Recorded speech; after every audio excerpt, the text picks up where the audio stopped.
Le 28 juin 2023, on apprenait la mise en garde à vue de Marie Garet, ancienne star de Secret Story sur TF1, arrêtée au volant sous l'emprise de stupéfiants. Plus d'un mois après les faits, elle est sortie du silence sur son compte Instagram, jouant la carte de la provocation. À la fin du mois de juin 2023, Marie Garet faisait parler d'elle pour de tristes raisons. À défaut de participer à une nouvelle émission télé, l'infirmière libérale était au cœur d'une affaire de drogue après un contrôle routier survenu dans le sud de la France.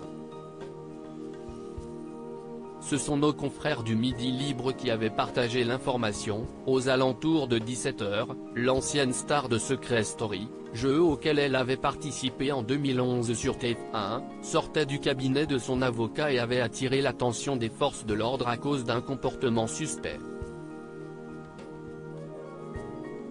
Le test s'était révélé positif et la grande blonde avait été placée en garde à vue. Quelques semaines après son jugement, Marie Garet, condamnée à 8 mois de prison avec sursis et à une mise à l'épreuve, a finalement donné de ses nouvelles sur son compte Instagram ce mercredi 9 août 2023.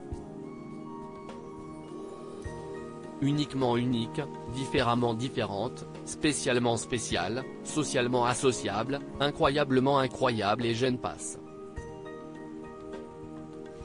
A écrit l'ancienne victime de violences conjugales en légende d'un selfie sur lequel elle pose en bikini, un grand sourire aux lèvres. Parmi les hashtags, on peut également voir le mot vérité en anglais.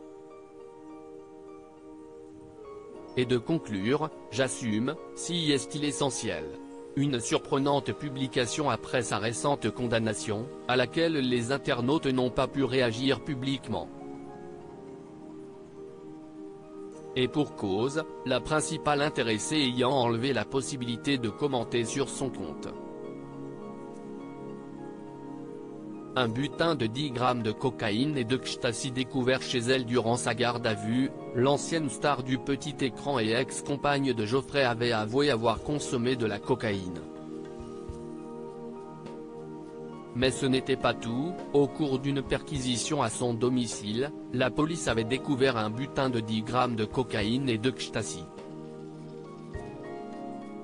Selon son avocat, qu'elle avait donc rencontré le jour de son arrestation en juin, sa consommation de stupéfiants et son addiction seraient dues à une situation très difficile traversée par sa cliente depuis plusieurs mois. Elle se dit menacée de mort, ainsi que victime de tentatives de racket et de vol.